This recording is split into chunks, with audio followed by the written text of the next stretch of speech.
Hi, welcome to Emily and Laura. I'm Emily. And I'm Laura. And today we're going to be talking about bathrooms. Yes. We love to design bathrooms, and there's so many amazing new styles out for bathrooms. Yeah, and today we're going to go over the fashion trends, as what some people call. We like timeless design, so we're going to stick more to that. But we have to incorporate some modern touches, right? So we will go over that with new construction, remodels, and then we'll give you some hacks on how to incorporate this into your existing bathrooms without having to spend as much money. Yeah, we all have a budget, right? Absolutely. Right. So we're going to start with the primary bathroom, which is the way that we refer to what a lot of people call a master bathroom. That's kind of a term that's going out. And that's really where people seem to spend the majority of their money when they're remodeling bathrooms. Absolutely. And there are some amazing colors and textures and tile designs that are out for bathrooms. Oh my gosh, gorgeous. The organic feels. Yeah, earth tones, very rich, very warm. I think we've been living in that white gray zone for so long that we're just like dying for warmth. Yes. And you know, wood brings in a lot of texture, but so do all these tiles these days because they look like they're all handmade, right? Yes. Like clay. Yeah. Have a lot of muddling and movement in them, and just gorgeous room. Yeah. And they're mixing and matching patterns now too. So you might have a different pattern on the floor and then a different one on the shower or the wet room. But you also have to do it the right way. So not to get a little too crazy. Yeah, you put too many patterns inside of a space and then you just kind of lose the space, right? Your eyes are all over the place and then there's nothing cohesive about it. But we'll give you some good examples though, that's here. Right. So let's talk about wood. So vanities, there's a lot of attention on wood vanities these days. And if you don't like a wood vanity and you want a painted vanity, then the painted vanities are just really rich and warm colors, right? Neutrals, there's still a lot of neutrals. The gray that is being used now is more of a taupe gray, so it has more brown in it. If you don't want something that dark, you can go into the greige colors instead of the whites. Yes, right? and the cabinets now have a lot more built-in features. Yes. So feel free to ask for those outlets that are being put in underneath to hold your blow dryers and your curling irons and flat irons, along with the cubbies that kind of pull out, that have canisters for all of that. Right. So incorporating storage inside of your vanities is super hot. The other way that you can bring in that wood warmth is in your floor. So you might not want to bring wood flooring into your bathroom, but you can do it with tile. There's a lot of great porcelain tiles that look like wood. And although they are porcelain, the warmth of the visual warmth of wood makes the bathroom feel warm. Much more durable for a bathroom. yeah, for sure. And speaking about floors, heated floors. Oh, absolutely. That is a big popular the best thing here. ever. I personally love it because I don't want to have a mat just kind of sitting around drying up wet feet. And with the heated floors, it just dries it up and you're good to go. It does, it does. Now we understand that not all climates are conducive to a heated floor. If you live someplace that it's really already hot. warm, yeah. Yeah. You really don't want a heated floor probably, but for where we live and other places in the country, it's really a nice feature. And it's asked for a lot around here. Yeah. The other thing is towel warmers. That keeps them nice and cozy. Yeah. But you also have to plan ahead because you need the electrical. That's right. So there's an additional expense for that. You have an electrical expense for it, for your towel warmer. The other way to manage your towels, and is more of a preferred method these days, are towel hooks. And the reason is because a towel bar makes you fold your towel and the towel never dries. And that's the biggest complaint about a towel bar. And so people are throwing them over their glass showers, they're laying them here, and you know, it's just... And it's a space saver. You can fit a lot more hooks up. You can. Well, if you really want to get fancy, what about these? Yeah, curbless showers. Yeah. So that is a big demand as well. Yeah. So, and you can actually run your heated floor into your shower on a curbless shower. So if you want full luxury, that's the way to do it. The other really popular thing that we put in all of our showers are niches. Oh yeah. Right? But what is new for shower niches is the continuous niche that is running wall to wall. I love it. Yeah. It just looks like it's designed, like it's a design element. It's not just to, you know, kind of store your shampoo bottles, but it's just part of the design of the whole wall. It brings depth into the architecture of the shower. Yeah. It allows you to call that out, make it a focal point. You can actually put a different medium in there, a different, you know, surface in there. You can do so much with it. The other way to do this that is really hot right now is to create a ledge. So you basically take a shower wall and you build it up to say 40, 42, 48 inches in height. And it is 4 inches proud into your space. So if you have the space inside of your shower, you build it inward and then the shower wall goes back. So you have that 4-inch ledge that is running along. And that also is a really cool way. And here's what that looks like. Yeah. And with niches, like there's all sorts of ones now. I mean, I always like designing them around my shampoo bottles because, hey, I do hair. I have all different sizes. I need to make sure they all can fit. That's right. But the new thing is the foot, the shaving niche. Yes, yeah. Emily had to get used to this one. I was like, the foot niche. She's like, what's going on? Yeah, hairy feet. Yeah. So, you know, not everybody has the space to put a shower seat. It is a very highly requested item inside of a primary bathroom is to have a seat. Your seat should be 18 inches high from the floor and it's supposed to be about 15 inches in depth, but we can't always do that, so we never go shy of about 10 inches for a shower seat. If you don't have the room for that, or if you would just like this because it's a really cool feature, now we are making foot niches. So the same type of niche that you would put into your wall for your shampoo and all of your products, right? We're doing down low at 18 inches in height for your foot, and it is for shaving. Yeah. And it actually is where you keep your razor. Yeah, I think it's great. I mean, I have seen some of the little corner ledges that are kind of put in, and those work as well. Yep, we did that for years. Yeah, but just thinking about this when you're designing the bathroom, it is such a luxury to have a space to not be trying to get your yoga in at the same time and like actually have a stable foot for shaving. Yeah, a stable foot is very important in a wet environment. Yeah. So as far as secondary bathrooms, a lot of times they're the ones that have the tub and shower combo.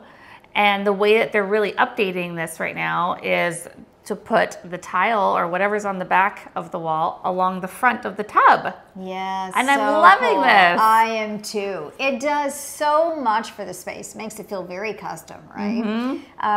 And it takes that tile and really makes the tub kind of go away, right? Yeah. Because you're looking at the tile that's usually just on the back wall, and now it's on the front of the apron of the tub. So it actually elongates the whole experience of the tub. Yeah. And gives it just this really cozy kind of, I don't know, shower room kind of feel, but it's not. It's just an alcove tub. Super functional, but just makes it a little bit more luxurious. I've seen it with the tile and then with the slabs too that kind of go all the way around, and I'm like, oh, it's gorgeous. Yeah, it's really pretty. And, you know, right now the way to do that is you have to either create a small retaining wall, or you use a hardy backer that goes up against the tub and then you tile that.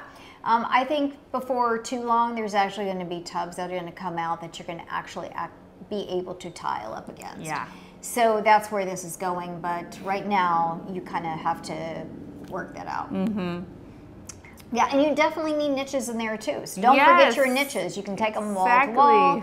You can make them as big or small as you want. You can stack them on top of one another, but they're a great way to put your products so that you're not shoving them in the corners of that alcove tub, which they only hold like 2 bottles each, or having to hang that thing over your shower head, which is... Well, and same thing with the freestanding tubs. Like, everybody still needs products when they're in a freestanding tub, so try to plan that in with the design at the beginning. Yeah, you're right. You know, freestanding tubs have been pretty popular for several years now, but I can't tell you how many bathrooms that I go in from other builders, really, that didn't think about that. Yeah. It's like, where am I supposed to put my shampoo? Where am I supposed to put my soap? Where's my, the stuff I put in my bath water?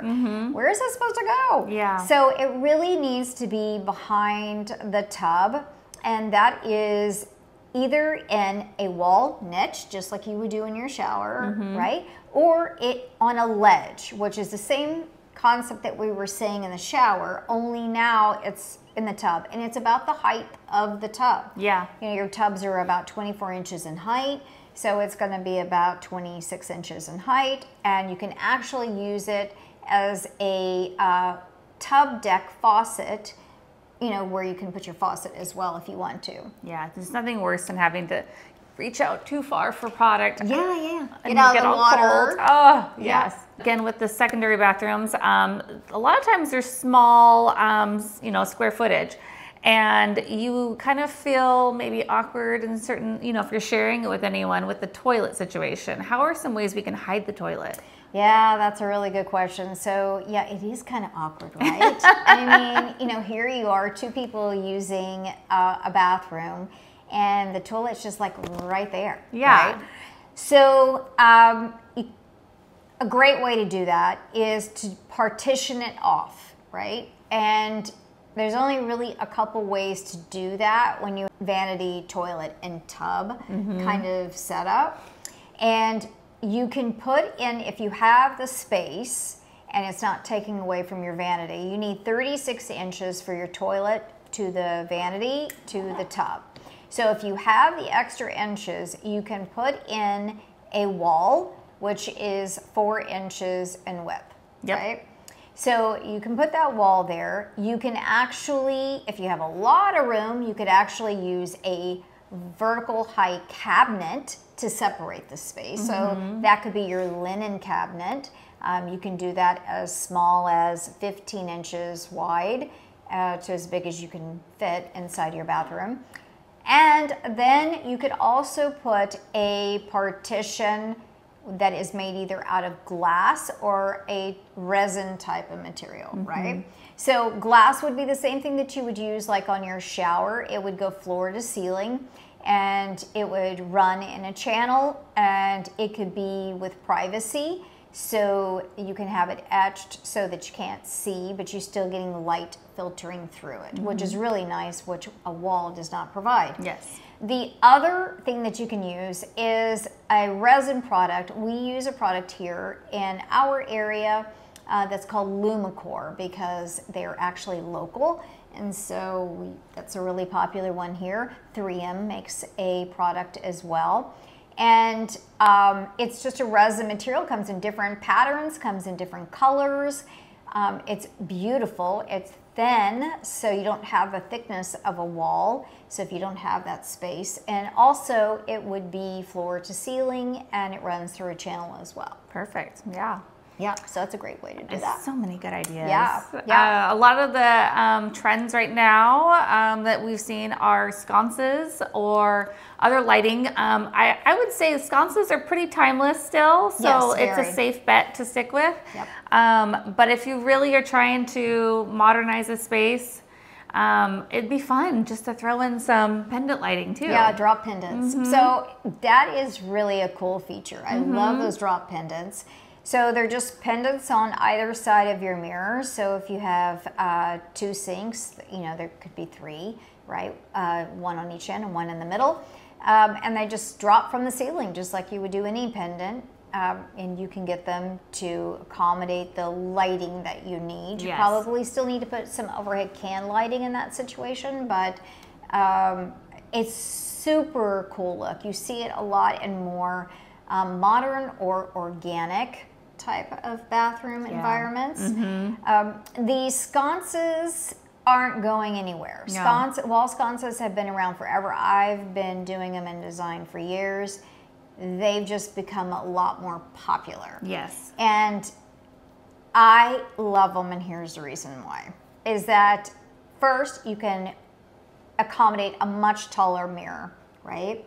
And it really makes the space feel tall. So if you have an 8-foot ceiling in your bathroom, it adds height to your bathroom. Absolutely. Yeah. And it's just a really cool look to have this really grand mirror coming up from your vanity. And you'll see a lot of that right now. I love it. It's so and mirror pretty. shapes. Yeah. Yeah. The shapes have changed from the traditional square, rectangle, circle to kind of fun, irregular shapes that are really interesting and architectural. Yeah, we've been seeing irregular mirrors for interior, your living room, your, dining rooms. That's been around for, a few years now. Yeah. But seeing them in the bathrooms, really cool. Yeah, love it. super fun. And that's really a great way, going into ways that you can do updates on a budget. These are some ways to do it, right? You can take all those chrome fixtures out, or if you have satin nickel fixtures, right? Remove all those fixtures and use some of the cool finishes that are out there right now, which are the black and the gold. I don't think those are going to go anywhere. They've been around for quite some time. And the golds that are out now, there's so many different kinds. So pretty. Yeah, they're just, and they add a lot of warmth. Yeah. A lot of warmth. And then you can add more with paint. You can add more with wood tones. That's right. Bringing in some bathroom accessories. I mean, travertine's really big, and finding some soap dispensers or trays, or like your tissue box holder. I mean, there's so many different ways to bring things in. It totally will freshen up. Oh yeah. There's wallpaper. Just use a vinyl wallpaper, right? But you can get texture, color, patterns. There's so many ways to incorporate wallpaper inside of a bathroom. Artwork for the walls. I mean, even just changing out some frame colors can make a big difference. Oh yeah. It's crazy. Yeah. When you're talking about plumbing fixtures, there is something that you have to be very cautious about when you're doing a kind of fits and finish remodel, and that is your tub shower valve. So the thing that turns your water on and off, hot and cold, that has a valve in the wall. And if you're not retiling your tub or your shower, you are going to need to use the valve that's in the wall. So whoever the manufacturer is of your plumbing, you need to find out from a representative, a designer, somebody that can help you that knows plumbing, that can tell you which fixtures from that company work with your valve in your wall. Yes. Because you can't take that valve out without removing your tile. Yes, that's a big thing to find out ahead of time. Yeah, but you can still replace it.